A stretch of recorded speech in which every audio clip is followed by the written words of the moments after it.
Mesdames, Messieurs, bonjour. Vous êtes dans le 13h au Bénin. Voici le sommaire. Présidentielle 2026 au Bénin. Au total, 5 duos de candidats ont régulièrement déposé le dossier de candidature à la Sénat avant 0 heure ce mardi. L'un des temps forts de cette dernière journée de dépôt des dossiers de candidature est bel et bien l'étape du parti de l'opposition Les Démocrates. Renaud Agodjo, juge de l'Odjou, escorté par une foule nombreuse, se sont donc rendus au siège de la Sénat pour accomplir les formalités du dépôt des dossiers de candidature, compte rendu à suivre dans un instant. Ensuite, le mois du consommation local se poursuit un peu partout sur l'ensemble du territoire national. À Cotonou, c'est au marché urbain de Ganri que se déroule la foire du mois du consommation local. Qu'est-ce qu'on y trouve? Quelle est l'ambiance? Reportage à suivre dans un instant. Et puis enfin, après 4 ans d'activité en location, enseignants et apprenants rejoignent un site propre à l'université. La cérémonie d'inauguration du bâtiment répondant aux normes standards SG a été inaugurée officiellement en service. Et voilà pour vous le sommaire de cette édition. À nouveau bonjour et bienvenue si vous nous rejoignez. Un nouveau répertoire des prix de référence est désormais d'application dans l'administration publique béninoise. C'est la 19e édition lancée justement ce mardi au ministère de l'économie et des finances à Cotonou. Le répertoire actuel intègre des avancées majeures telles que l'intelligence artificielle pour plus de transparence et d'efficacité dans la commande publique. Voici les images. L'outil qui réunit ces cadres est un élément essentiel d'encadrement et de rationalisation des dépenses publiques. Le répertoire des prix de référence à l'usage de l'administration publique est un outil stratégique au cœur de la maîtrise des coûts, de la transparence et de la bonne gouvernance dans la gestion des finances de l'État. Cette 19e édition du dispositif institué depuis plusieurs années fait franchir une nouvelle étape dans le processus de modernisation qui le caractérise. Cette 19e édition du RPR s'inscrit résolument dans une dynamique d'innovation technologique et d'amélioration continue. Grâce à la plateforme e-répertoire, enrichie de nouvelles fonctionnalités d'intelligence artificielle, l'accès, la recherche et l'exploitation des données de prix deviennent désormais plus simples, plus rapides et plus fiables. À cette édition, le RPR ne connaît pas que des innovations technologiques pour faciliter la recherche des prix. Une nouvelle méthodologie d'encadrement des prix à intégrer, comme la prise en compte progressive des produits et services climato-résilients. Son élaboration est le fruit d'un travail de longue haleine, une synergie d'action entre la commission d'élaboration structurée autour de ces 2 comités composés de 3 autres sous-comités techniques. Je voudrais demander aux sectoriels et aux contrôleurs financiers de veiller à ce que ces répertoires soient appliqués de façon rigoureuse. Déjà, comme l'a dit le DNA, depuis la phase de la planification et surtout le suivi au cours de l'exécution. Au cours des phases de dissémination, il faudrait également mettre l'accent sur les innovations dont on a parlé aujourd'hui pour que chaque sectoriel, à travers les débats et consorts, puisse quand même s'approprier de cette innovation pour qu'il y a quelque chose de nouveau qui est contenu dans la 19e édition du répertoire des prix. Si la Direction nationale du contrôle financier est la cheville ouvrière de cette nouvelle version du répertoire des prix de référence, ce n'est pas sans l'appui technique de l'Institut national de la statistique et de la démographie. Le mois du consommation local est ouvert depuis plusieurs jours au Bénin, vous le savez. C'est la période dédiée à la mise en lumière des produits localement fabriqués au Bénin. C'est une occasion unique pour amener les populations à revoir leurs habitudes de consommation. L'objectif d'une telle initiative, justement, c'est apporter du soutien à une économie plus juste, plus résiliente et profondément enracinée dans notre identité. Une équipe de la rédaction a effectué une descente sur le site de la foire du mois du consommation local à Ganri pour voir de plus près justement ce qu'on y trouve et l'ambiance. Voici les images. À la fois du mois du consommation local de cette année 2025, une variété de produits locaux sur les étalages avec devant chaque stand des exposants dévoués à faire la promotion de leurs produits. Le plus intéressant, c'est l'échange qui succède chaque accueil des curieux. Au niveau du stand de dérivés de tomates fraîches par exemple, Dame Barbara s'adonne à un exercice qui fait partie de son quotidien. Nos produits sont des produits issus de la tomate des tomates locales produites au Bénin, et des conserves de tomates. Nous avons des purées naturelles, des sauces tomates aux herbes aromatiques, la sauce aux légumes à la viande hachée appelée bolognaise, des tomates pelées qui sont des tomates sans peau. Tous ces produits sont utilisés dans les ménages, les familles, les restaurants et des hôtels. Des produits à usage domestique destinés à faciliter la cuisine, mais ce qui suscite la curiosité, c'est le délai de péremption défini sur une durée d'1 année. Et à cette interrogation, l'exposante a sa réponse. C'est une sauce tomate aux légumes cuisinée avec de la viande hachée, prête à l'emploi. Aujourd'hui, pour faciliter la cuisine, et surtout les enfants adorent ça. Ce n'est que des herbes aromatiques et les légumes qui ont pu donner le produit. 1 an.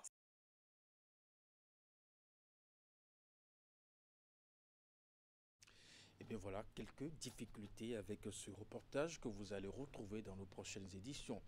La Haute Autorité de l'Audiovisuel et de la Communication HAC poursuit sa tournée de formation des professionnels des médias. Après les radios du Nord, place désormais à celle de la partie méridionale. Cette formation qui vise à renforcer les capacités des journalistes des radios a démarré ce lundi à la radio La Voix de la Vallée d'Adjoum. Reportage à suivre. C'est ici, à la radio La Voix de la Vallée, que s'est ouverte la phase méridionale de la série de formations initiée par la Haute Autorité de l'Audiovisuel et de la Communication à l'intention des professionnels des médias. Une formation au cœur même des rédactions des radios pour renforcer les capacités des journalistes. Nous venons de boucler 5 jours dans le septentrion où 48 professionnels des médias ont été directement impactés. C'est le tour de la région méridionale de notre pays où, cette fois-ci, 18 organes audiovisuels seront pris en compte et 12 journalistes seront directement impactés, ce qui portera le nombre à 120 journalistes impactés directement par cette formation. Sur le terrain, la formation mise sur la pratique. Elle va s'effectuer en immersion en suivant le programme quotidien de la radio haute. Comme c'est in situ, nous allons intégrer le programme de la Voix de la Vallée au programme de la formation.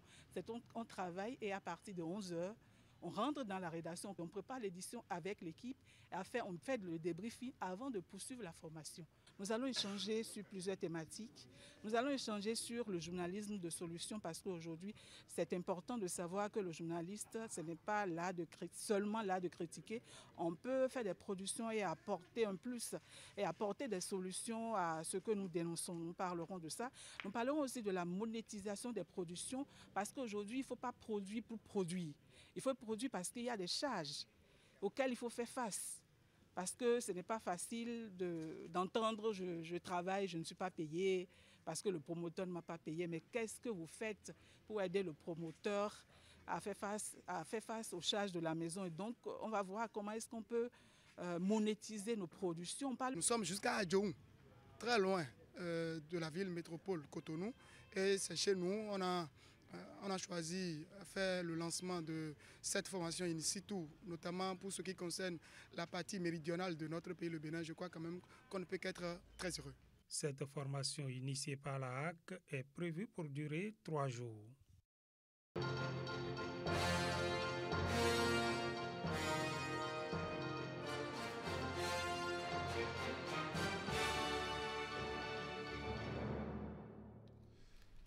Le principal parti de l'opposition, les démocrates, était parmi les tourdeniers à déposer ce mardi le dossier de candidature à la commission électorale nationale autonome. L'acte constitue, du point de vue de la loi, une étape majeure du processus électoral auquel le parti participe. Renaud Agbodjo, juge de l'Odjou, escorté par une foule nombreuse, se sont donc rendus au siège de la Sénat pour accomplir les formalités du dépôt des dossiers de candidature. Vigila Roléon, Henri Ganti. Attendu autour de 15h à la Commission électorale nationale autonome, C'est finalement à 22 h que des clameurs et des klaxons ont annoncé Renaud Agbodjo et Jude Lodjou, le duo candidat de les démocrates. Ils sont escortés par une foule immense en extase, scandant des slogans de triomphe en faveur du parti et chantant à l'unisson l'hymne national. Le duo candidat, entouré des responsables au plus haut niveau du parti, s'est difficilement frayé un chemin pour accéder à la salle qui abrite les formalités du dépôt des dossiers de candidature. Avec l'obtention du récépissé provisoire, au bout de quelques minutes de procédure, les démocrates viennent de franchir une étape importante du processus électoral lié à la présidentielle d'avril 2026. À l'entame de mon propos, je tiens, en mon nom et au nom de l'honorable Jude Lodjou, avec qui je forme le duo candidat du parti Les Démocrates, saluer tout le peuple béninois, saluer la jeunesse béninoise pour sa forte mobilisation, saluer sa patience et leur présenter nos excuses parce que nous avons appris que depuis 15 heures, la population béninoise, toutes tendances confondues, s'est massée aux abords de la Commission électorale nationale autonome à attendre notre arrivée. Ceci témoigne donc de l'immensité, de l'ampleur, du degré de l'attente de la population tout entière. Ceci témoigne donc de l'intérêt porté à ce processus auquel le Parti du peuple participe. Renaud Agbodjo a profité de cette tribune pour rassurer l'ensemble du peuple béninois et l'ensemble de leurs militants et sympathisants que leurs attentes ne seront pas déçues. Dans quelques mois, nous pouvons également vous rassurer que le peuple béninois va retrouver ses libertés. Nous pouvons vous rassurer que sur la terre de Béhanzin, sur la terre de Kaba, sur la terre de nos aïeux, nous allons retrouver notre vivre ensemble. Nous allons réconcilier le peuple béninois avec lui-même. Je voudrais vous prier de prier pour le Bénin afin que la paix et rien que la paix soit préservée. Et pour que la paix soit préservée, il faut bannir toute forme de procédé d'exclusion. Il faut bannir toute forme de procédé qui vise à éviter la compétition. Le candidat du parti Les Démocrates invite les populations à la vigilance et à la mobilisation générale. Il rassure le peuple béninois que la révolution électorale aura bel et bien lieu dans les urnes en avril prochain. Un peu plus tôt dans la soirée, c'était au tour de la FCBE, Force Corée.Bénin émergent, de sacrifier à l'exigence du dépôt des dossiers comptant pour l'élection présidentielle de 2026. Paul Rompet, Roch Judicaël Ronwanou ont été aussi portés par une foule en liesse au moment de leur arrivée à la Commission électorale nationale autonome. Je vous invite à suivre au micro de Vigéla Roléon, Henri Gantier, un extrait de la déclaration de Paul Rompet à l'issue du dépôt des dossiers. De manifester ma reconnaissance envers les équipes des partis UPR et BR, leurs présidents et les parrains qui ont bien accepté nous offrir cette occasion. Je crois que ceux qui ont accepté notre demande ont une bonne raison. Et cette raison-là est la nôtre. C'est-à-dire que nous tous sommes en combat contre la pauvreté, le sous-développement, l'exclusion. Nous sommes tous en train de nous battre pour que les Béninois vivent mieux. Et donc, pour ça, il faut permettre à chacun de faire ses propositions au peuple. Et nous avons une petite différence. Et c'est ça qui fera que la chance sera de notre côté. nous sommes à l'entame d'une autre page de notre histoire. Et pour ça, FCBE a ses contributions à apporter. Surtout son offre au peuple béninois. Nous avons déjà conclu un accord qui nous permet, n'est-ce pas, de faire face aux conditions des lois en cours. À partir de ce moment, nous n'avons plus besoin d'une quelconque autre alliance. Mais si d'autres forces politiques se décident de nous rejoindre, je crois qu'il y en a beaucoup qui sont véritablement engagés à nos côtés et d'autres pourraient arriver. Je crois que nous aurons les bras ouverts pour les accueillir.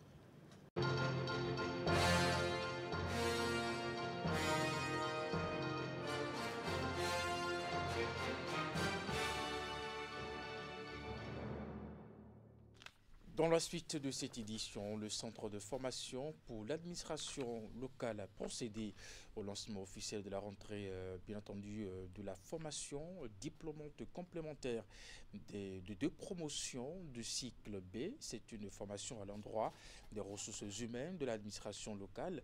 Elle va s'étendre sur 1 an et va permettre donc de renforcer la capacité des apprenants. Le lancement s'est déroulé ce mardi à la communauté économique du Bénin en présence des préfets. Compte rendu, Florence Bossa, Elvis Tonokwa. Les agents des collectivités territoriales décentralisées reprennent espoir quant à leur avenir professionnel. Après 3 ans d'interruption, le centre de formation pour l'administration locale ouvre à nouveau ses portes. 80 cadres issus des mairies du Bénin verront désormais leurs capacités renforcées en matière d'administration locale sur 1 année. Ceci à travers des cours théoriques et pratiques en lien avec les nouveaux objectifs de développement mis en place par le gouvernement béninois. La première promotion de la dite formation diplômante complémentaire prend en compte pour l'année académique 2025-2026 les apprenants des 2 premières promotions du cycle B.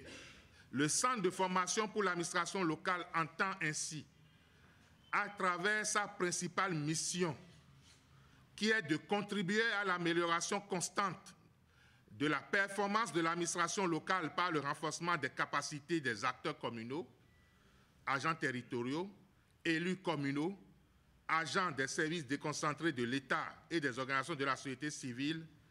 Donc le CEFAL entend jouer pleinement, une fois de plus, sa partition. Le gouvernement du Bénin comprend à sa juste valeur la place de la formation et de la qualification des ressources humaines dans la transformation sociale et économique de notre pays.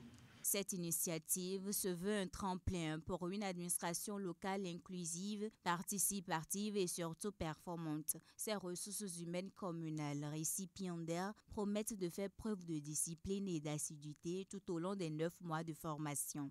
Nous vous promettons que nous allons tirer au maximum la substance nécessaire des enseignements que nous allons recevoir afin qu'au sortir de la formation, nous soyons capables de jouer pleinement la partition qui est attendue de nous au sein de nos administrations d'origine. Cette formation sera élargie à toutes les catégories d'agents des mairies du Bénin, administration générale territoriale, finances et fiscalité locale, planification et développement local et maîtrise d'ouvrage communal sont les filières à dérouler au cours de cette formation diplômante complémentaire. Un nouveau cadre d'études pour les étudiants de l'école supérieure de management ESM au Bénin dans la ville de Boïkan. Après 4 ans d'activité en location, enseignants et apprenants rejoignent un site propre à l'université. Bien, la cérémonie d'inauguration du bâtiment répondant aux normes standards exigées a été inaugurée et officiellement mise en service. C'était lors d'une cérémonie qui a mobilisé du monde. Les détails avec Imet Elena Moussou. Présente dans la ville Carrefour depuis 4 ans, l'École supérieure de management ESM Bénin change de statut de simple occupant. Les membres de l'administration, de même que les étudiants, vont désormais poursuivre les activités académiques sur leur propre site. Implanté devant l'usine de la Société de développement du coton, le nouveau campus a officiellement été inauguré et mis en service à la grande satisfaction de tous. Construit avec soin dans une vision stratégique. Ce campus que nous inaugurons est bien plus qu'un bâtiment. Il est le symbole de la maturité et de la solidité de notre institution. Il répète la détermination de notre leader charismatique à offrir à ses étudiants un cadre moderne et propice à l'épanouissement intellectuel et humain. Majestueusement dressé au bord de la voie inter-État Cotonou-Parakou, le nouveau bâtiment se distingue de par son architecture moderne et des équipements adaptés aux exigences de l'enseignement supérieur. L'immeuble est de type R+1. Il comprend 3 grandes salles polyvalentes, 5 bureaux administratifs, une dizaine de salles de spécialité, une infirmerie, une salle multimédia, ainsi qu'une cuisine d'application pour la filière hôtellerie, tourisme et restauration. Merci pour ce chef-d'œuvre qui vient, comme vous pouvez le constater, améliorer le bâti urbain de Boycon. Désormais, nous pouvons dire que Boycon également a un campus ESM en plein cœur de la ville. De 2007 et aujourd'hui en 2025, ça fait globalement 18 ans, n'est-ce pas? Et de un site, il en est arrivé à 12. Mon frère Zidore, chapeau bas. Bravo. Félicitations. Créé en 2007, ESM Bénin s'est imposé en matière de formation managériale, économique et professionnelle. Les résultats aux différents examens nationaux témoignent de la rigueur et de la qualité de l'enseignement qui y est dispensé. Le classement par ordre de mérite aux examens nationaux de licence 2023, le dernier classement d'ailleurs, a confirmé les résultats élogieux obtenus depuis des décennies. C'est ainsi que l'École supérieure de management a confirmé son leadership. Avec cette inauguration, le promoteur donne une fois encore la preuve de son engagement et sa détermination en faveur d'une éducation de qualité et accessible à tous les jeunes. Et pour finir cette édition, une nouvelle vie s'ouvre pour 12 militaires et leurs épouses. En effet, après avoir accompli les formalités administratives, ils ont enfin célébré leur mariage. C'est une célébration groupée qui s'est déroulée vendredi dernier dans l'enceinte du camp militaire de Natitengu. Cette première édition du mariage groupé a connu la présence effective du colonel Okura Mathias Bokini, commandant du 6e BIA de Natitengu. Autorités politico-administratives, religieuses et parents des mariés étaient aussi présents. Voici les images. Un cortège spécial se dirige vers le 6e BIA de Natitengu. À bord, des militaires prêts à sceller leur engagement matrimonial. Une fois au camp, un accueil chaleureux leur est réservé.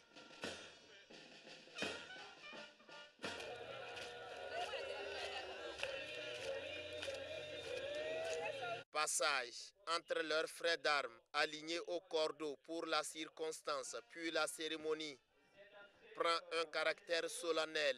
Oui, ça s'applaudit, ça s'acclame, oui, La première édition du mariage groupé entre ces militaires et leurs épouses civiles se déroule ainsi dans toute sa splendeur. À cette occasion, l'honneur revient au colonel Okura Mathias Bokini de présenter le but visé à travers ce mariage groupé. Le but visé en organisant ce mariage groupé au profit du personnel est de sécuriser les familles et réduire les frais inhérents à la célébration de cet événement.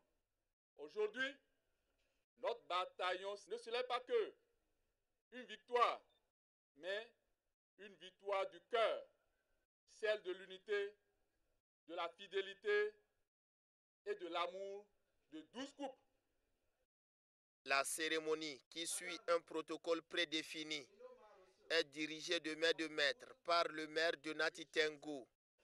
Monsieur Akwaki Dossou Jacques, acceptez-vous de prendre comme épouse Madame Ati Adjégué Victoire, ici présente. Oui, je l'accepte.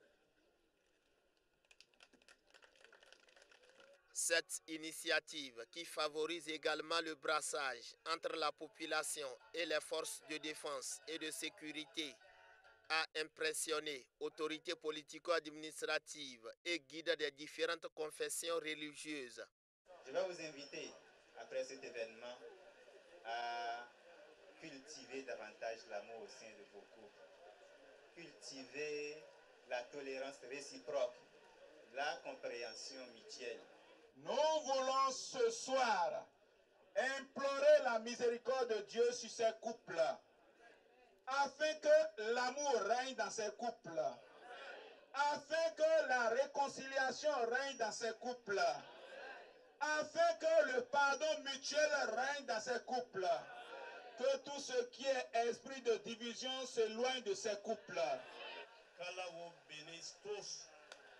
Nous allons également prier pour le commandant qui a initié cette rencontre. Vraiment, je vous apprécie, car tout ce que vous êtes en train de faire, ça nous permettre de se rencontrer et ça augmente également notre amour les uns envers les autres. Le 6e BIA n'entend pas s'arrêter en si bon chemin. D'autres éditions sont prévues avec beaucoup d'innovation, de couleurs et de surprises. Vive les mariés, on dira pour finir. Mesdames et messieurs, c'est la fin de cette édition. Merci de l'avoir suivi, de votre fidélité à nos programmes à 16h. Votre bulletin d'information, 19h30, la grande édition de la soirée, juste après votre émission. L'info continue. Portez-vous bien et à très vite.